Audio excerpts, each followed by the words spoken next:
guys, Spirit Guide Messenger po. Welcome back po.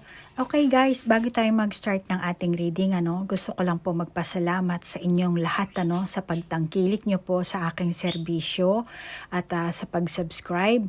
Sa mga cross-watcher din, maraming salamat po. At doon po sa mga nagre-request about sa Power Stone Bracelet, lalo na po yung mga baguhang kong client, mga baguhang kong subscriber, kahit mga cross-watcher, mga nakapanood about sa Power Stone Bracelet ko.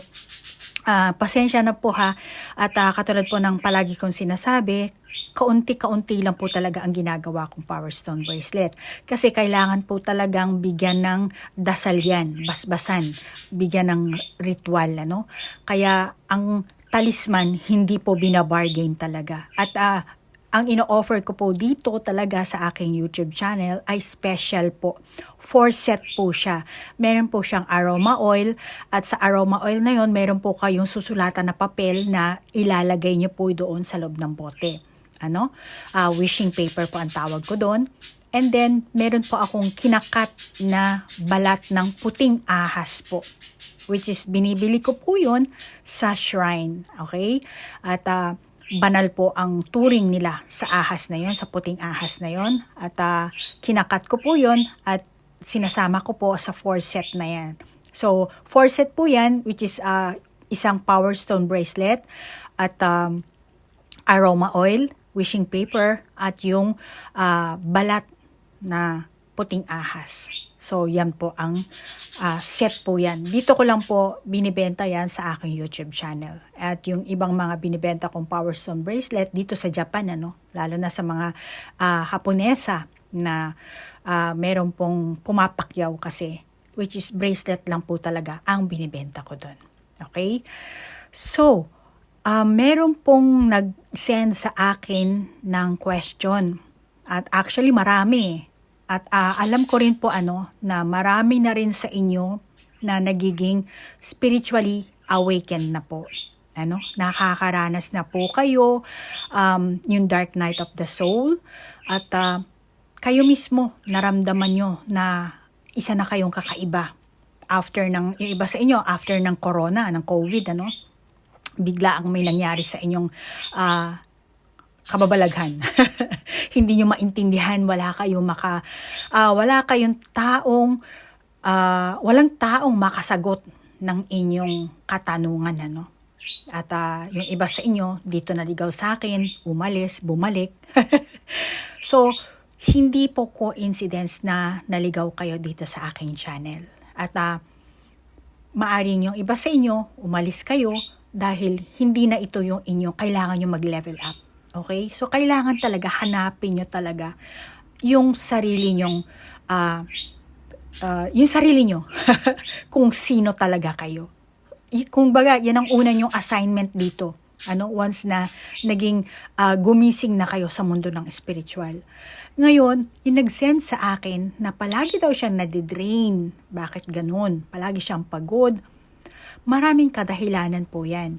Pero ilan lang po ang babanggitin ko dito dahil hindi naman ito para lang doon sa isang taong yun, question niya, Dahil alam ko na marami rin sa inyo na nanonood ngayon, hindi ko alam kung ilang daan, libo kayo makakapanood nito, which is itong video ito, ipopost ko rin po ito sa every zodiac sign na i-upload ko. Okay? So, ang reason kung bakit kayo nadidrain, maging spiritually awakened man kayo o hindi, dahil tayo ay spiritual being po talaga na meron lang pansamantalang katawan. Itong katawan natin nabubulok, tumatanda, nagkakasakit. Then later on, mamamatay. Iiwanan natin. Pero ang soul natin, forever yan. At kaya tayo naandito sa Earth, sa mundong ito, sa planetang Earth, dahil stuck tayo sa ating karma.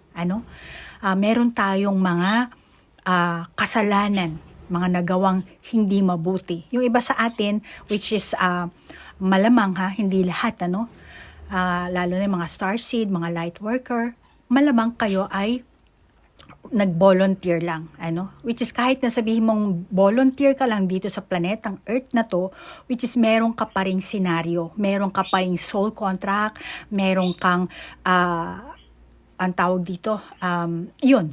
Kasi lahat nga tayo dito sa mundong ito, artista. Okay? So, yung kung bakit ka nadidrain, malamang na puno ka ng takot. Tinatakot mo ang sarili mo. Marami kasi kung negative thinking ka. Kung ano na lang iniisip mo, hindi pa naman nagaganap. Malamang na takot kang mawala ng pera, takot kang maging mag-isa, marami kang takot na nararamdaman, takot kang mawala ng trabaho, takot kang maiwanan ng ganito, marami. So yan ang isang dahilan kung bakit na nauubos yung enerhiya mo sa katawan mo, nadidrain ka. Plus, nanonood ka ng mga negatibong palabas sa YouTube, sa news, mga pelikulang, lalo na kung ikaw isang talagang light worker, starseed na kasi ang mga light worker, kahit starseed, mga empath kasi sila. Kaya malamang ikaw rin, na nanonood nito, malamang na ganun ka, kaya nadidrain ka, So, sobrang pinapanood mo lang yung drama na violente, nararamdaman mo. Lalo na yung mga dramang, talagang super drama. Yung maraming iyakan, yung mga istoryang karumal-dumal, malamang na hindi nakakaya ng enerhiya mo na manood ng ganun. Kasi napipick up mo, kahit nasabihin mo movie yun, or just like a drama lang naman sa TV, pero hindi, napipick up mo pa rin yun. Kaya nadidrain ka. Okay? So, yan ang mga ilang dahilan. At maari yung iba sa inyo, masasabi ko na naandun ka pa rin sa nakaraan mong negatibong karanasan. Kumbaga, siguro na nababasa nyo na yan sa internet, na yung dwelling on the past. Yan, yung iyong isipan, yung iyong puso, naninirahan ka pa rin sa nakaraan mong negatibong karanasan, experience. Kaya ang nangyayari sa iyo, nadidrain ka. Overwork yung iba sa inyo. Lack of sleep, kakulangan sa pagtulog, at procrastination, sobrang pagtitingin sa social network, at saka yung self-criticism na sinasabi, at yan ang mga kadahilanan kung bakit nadidrain ka. At makakabuti sa'yo na iwasan mo. Dahil ikaw lang ang makakapag-handle ng iyong sariling enerhiya. Okay? So, the more na mababalance mo yan, the more na hindi ka na madidrain. Okay? So, yan po yan, Kaya kung nakakaramdam kayo na parang hapong-hapo kayo, pag-isipan nyo. Kaya nga sinasabi ko palagi sa mga reading ko, kailangan talaga ng self-realization, self-awareness, self-reflection. Leo, ikaw ang gagawin ko ng reading ngayon, ha? Love reading ito. At Leo, ang intention ko sa paggawa ng video ito, naway mabigyan kita ng kamalayan, pag-asa, at naway mahil mo ang iyong sarili, at magkaroon ka ng self-love. Okay?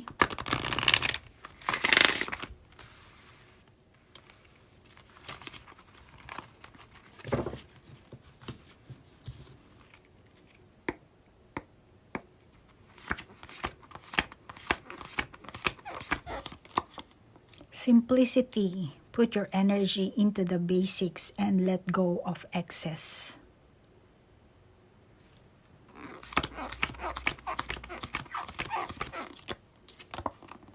Family culture. Learn more about your family stories and history.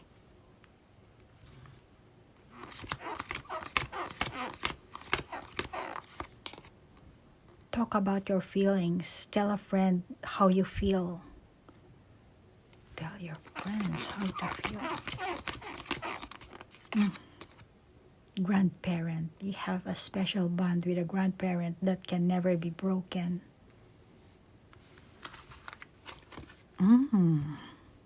Simplicity. Okay, Leo. Tingin ko naman sa'yo, Leo, ikaw ay positive. Positive thinking ka ngayon. Positibo ang iyong enerhiya na dumadaloy sa iyong isipan. Malamang na na-heal mo ang sarili mong past or na-heal mo na yung sa past mo. Kung ano man ang meron ka sa past, nakita ko, nakakita ko dito na okay ka na. Ano? Simpleng na ano mo lang yung sarili mo. Nararamdaman ko naman dito sa mga barahan natin na mukhang kalmado ka naman Ano? Parang happy ka Parang, ay, okay na ako. Kasi, ikaw, kaya ka positive thinking dito, umaasa ka sa in a positive way. Umaasa ka sa magandang magaganap sa buhay mo, sa love life mo. At parang, wala, yung ganun. Parang waiting ka lang kung ano yung dumating. Parang ano ka lang, chill, ganun. Tingin ko ang energy mo ngayon parang happy ka, inspired, motivated, kung ano yung mga tawag dito, let's say may mga kaibigan ka na mag-invite sa'yo, sige, gimmick, jamming, ganun.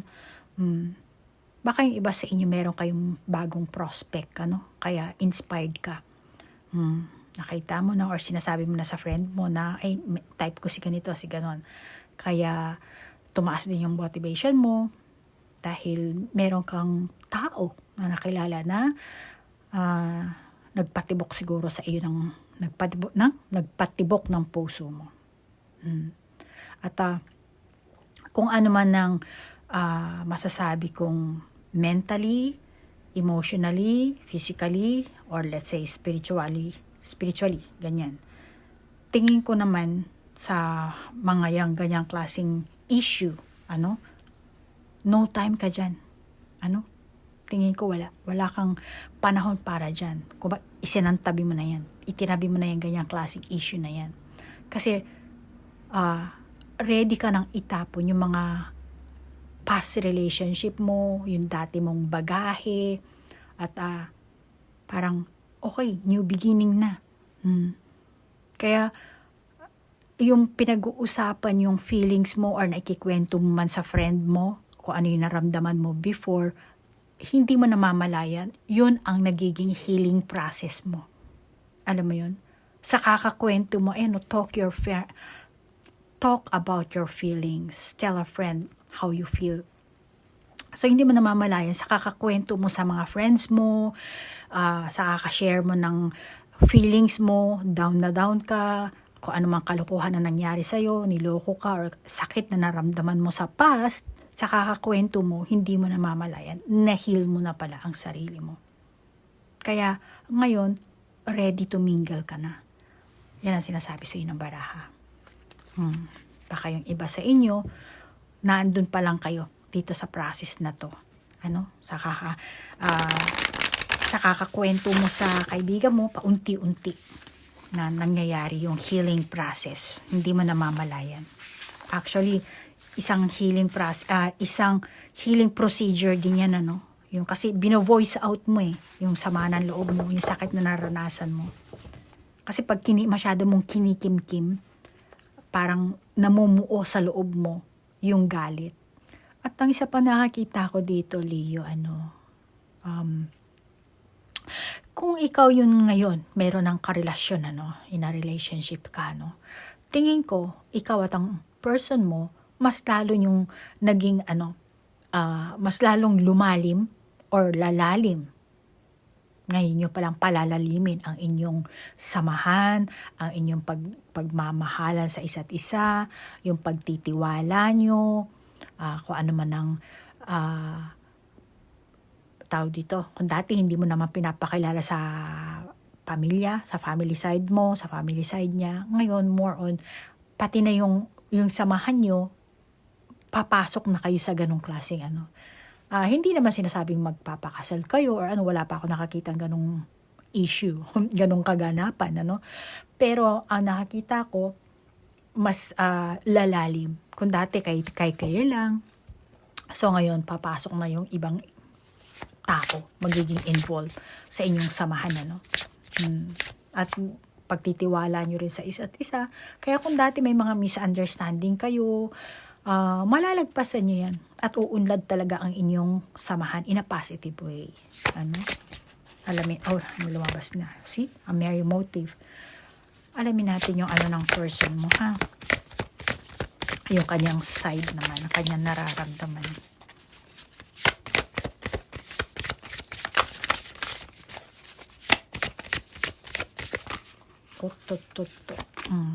Oh, the storyteller.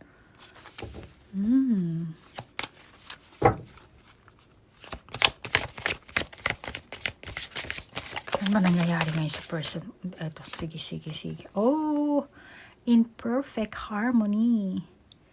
In perfect harmony. Oo, magiging responsible, practical. Yan ang magiging ng person mo, ang nararamdaman niya. Malamang itong person mo, nagtatrabaho siya ng husto, Di ko alam kung anong klase trabaho pinapasukan niya, pero kung dati wala siyang goals or wala siyang wish, wala siyang direksyon dahil walang nakasulat, pero ngayon meron na siyang isusulat, may kanta na ayan. Ayan na, may kanta na siya isusulat dito sa libro. Dahil yun ay sa'yo. Kaya mukhang ngayon pa lang, kasi dito ito yung nyo So ngayon pa lang siya susulat. Ngayon niya pa lang susulatan yan. Mukhang magkakaroon siya ng more on magiging klaro siya. Sa inyong samahan, sa inyong connection, magiging klaro siya sa kanyang feelings. At may ugali rin kasi itong matigas din ang ulo in some point, Baka conservative itong taong ito, Siguro, hindi lahat. Yung iba lang. Animals. Conservative, sensitive. Malakas ang pang-amoy. Pero sa nakakita ko naman, itong taong to, honest ito, mapagkakatiwalaan mo. Magiging best of friends kayo nito. At gusto niya talaga yung stable na samahan. Stable na yung merong trust sa isa't isa. Yun ang gusto niyang matamo sa isang samahan, sa isang relasyon.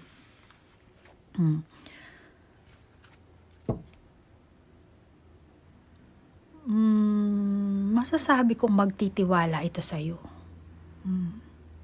Magtitiwala siya sa'yo, kaya kailangan magtiwala ka rin sa kanya. Ibigay mo yung pagtitiwala mo sa kanya. Dahil, kumbaga, hindi ako mag-cheat sa'yo. Yan ang pinaparating sa'yo ng baraha. Hindi kita lolokohin. Hindi kita hindi ako magtataksil sa'yo. Maaaring hindi niya pa nasasabi sa ngayon, maaaring hindi pa nakakita sa kanyang mga kilos, Pero, ang gusto talaga niya, magkaroon kayo ng the same goal. Pareho kayo ng kung anong landas ang tatahakin nyo, kung anong direksyon. Kailangan pareho kayo, nasa the same page kayo. Yun ang gusto ng person mo, yun ang feelings niya, yun ang tumatatak sa kanyang isipan. Habang lumilipas sa mga araw, linggo, buwan, taon, siguro, yung iba sa inyo, Pero, itong person mo, tapat talaga siya. Tapat, pero kung makikita mo yung laki ng katawan nitong asong to, lumalabas pa rin yung pagiging tigasin niya, yung pagiging astig niya. Pero kung yun yung natural lang sa kanya, yun Pero kung pag-uusapan naman kung loyal ba, honest ba, honest siya. Baka yung iba sa inyo, manliligaw pa lang, o yung iba niligawan na kayo siguro, pero duda pa kayo, Pero, yung gustong mangyari ng person mo, unawain mo yung kanyang pag-uugali, yung kanyang, yung panlabas niyang, kung ano man ang meron siyang panlabas na anyo, kung ano man ang nakakita mo sa kanya, let's say, kinalakihan niyang pamilya, yung family culture nga, yung hindi ko alam kung anong klaseng pamilya ang meron ito, pero ang gusto niya mangyari, kung sino siya, dapat tanggapin mo siya. Ano? Yung kinalakihan niyang environment, ano? Unawain mo siya. Yung iba sa inyo, no, baka may issue kayong dumating, mga challenges or hadlang. Siyempre, kapag yung iba siguro sa inyo, tahimik ang inyong samahan, ano? In a relationship na kayo dito, ano? Pero, siyempre meron darating dyan na storbo. Mga, alam mo na, mga demonyo, mga tukso, ano? Darating yan. So, alamin natin kung ano yung inyong problema or yung issue. Alamin natin yan. Wala namang relationship na tahimik eh. Talagang pagka happy naman kayo, may nasa perfect harmony naman kayo, may lalabas at lalabas talagang hadlang, balakid, ano?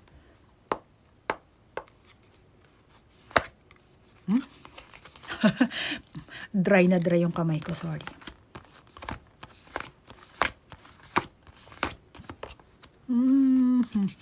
Cocoon, no, soul retrieval, para siya kasing lumabas sa cocoon eh. Transformation, parang ganun.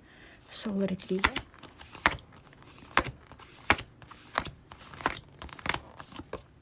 The corn. The corn.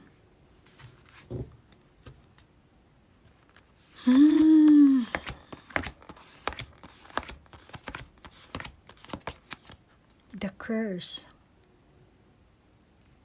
Okay. In the near future pa naman ito, ano? Hindi pa naman sa ngayon. Baka yung iba sa inyo, mga sa susunod na araw, linggo, buwan. Pero nakikita ko dito, near future. So, magiging issue nyo dito. Masasabi ko, magkakaroon kayo ng conflict. Yes. Kasi may mga taong ibang may involve, ano? Papasok na ngayon sa eksena itong mga ito. The more on na magiging malalim ang inyong relationship, ang inyong samahan, ang pagkakakilala nyo sa isa't isa, the more na maraming taong ma-involve sa inyong samahan, dito lalabas ang conflict. Kasi may mga sulsulera, pakialamera.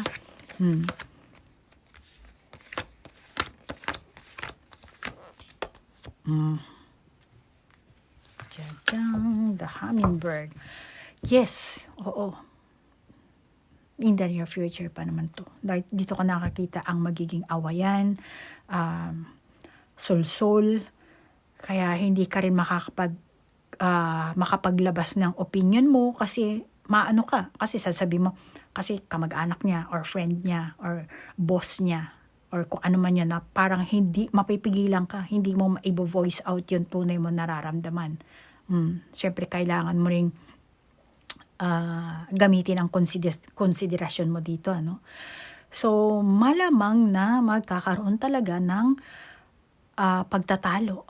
Magkaroon pa siguro ng yung iba sa inyo, magkasama sa trabaho, magkaroon pa kayo ng rivalry, no? Na mauwi talaga kayo sa pagkairita dito, ano? Kaya, magiging magkasalungat ang inyong opinion dito, ano? Nakakita ko. Maaring hindi lahat maka-resonate sa sinasabi ko. Then kung hindi ka naka-resonate, hindi sa'yo ang reading, hindi sa'yo ang energy. Huwag ka naman problema, ano? Leo? Okay? Next time ulit, mag-send ka na lang ulit ng question para baka mapili ko yan, ano? So dito, nakakita ako na dahil nga magiging magkasalungat ang inyong opinion at merong taong mga kanya-kanyang panig kasi ang mangyayari dito eh. Ano, kampi dito, kampi doon. Baka yung iba sa inyo magkasama kayo sa trabaho, ano? Kaya magkakaroon din ng comparison din, ano? Kung kani-kanino ikukumpara siguro, yung ganyan, or baka yung iba sa inyo, Leo, ikukumpara mo sa dati mong karelasyon, ano? Dati mong manliligaw. Pero ang nakikita ko dito, ikukumpara. mga kaganapan na mangyayari sa inyong samahan or kung anumang sitwasyon ng meron kayo or maaring kabuhayan din kasi meron tayong mais. Mga kabuhayan din At yung iba talaga sa inyo, mauuwi talaga kayo sa pagiging frustration. Gagana kasi dito ang inyong ego. Noong una, tahimik lang, hindi makapag-voice out. Pero later on, ilalabas mo rin yan. Kasi parang, oy, teka lang, naano na ako dito. Parang feeling mo, naaapi na ako dito. Naano na ako, natatamaan na yung pride ko dito. Kaya malamang na ito ang magiging sanhi ng inyong awayan. Tingnan natin kung anong kalalabasan nyo dito. Anong mangyayari sa inyong Leo.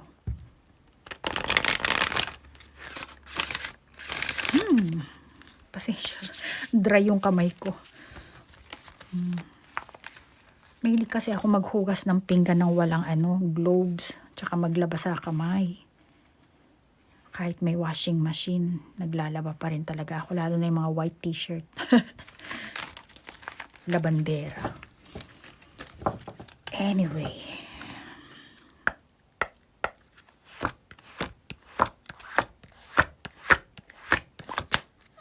Oh, mountain, strength.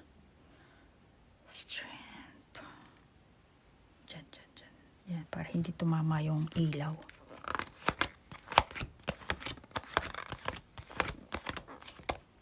Ocean, ebb and flow. Ebb and flow.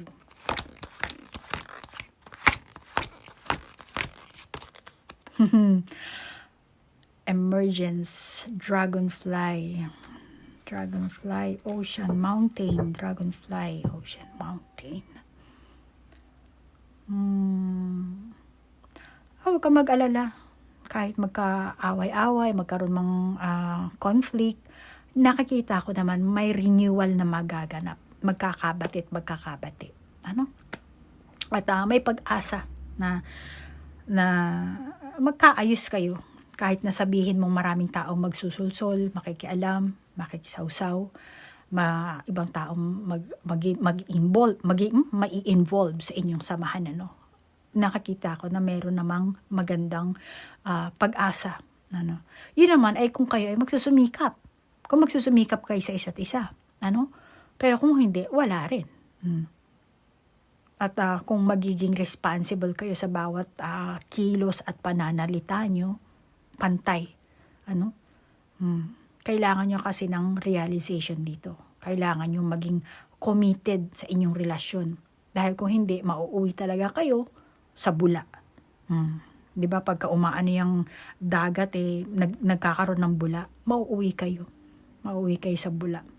Dito nakakita ko may parang bula na alam mo yung parang mga sabon. Sa dagat marami yan pag sobrang alon, di ba? Nauuwi sa parang sabon ng labada.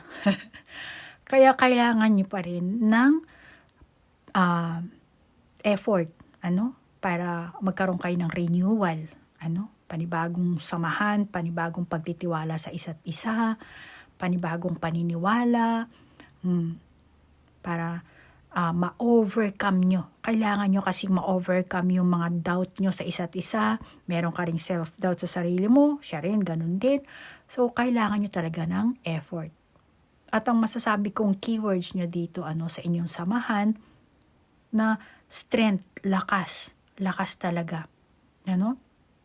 At masasabi ko, positive na, kasi kailangan meron kayong perfect harmony, So, maging kayo dito, magkaroon kayo ng pakikiramay sa isa't isa para ma-overcome nyo yung inyong issue, yung inyong hadlang, yung inyong challenges, pati yung mga taong nagsusulsul sa inyo, ma-overcome nyo din yan. Okay, Leo?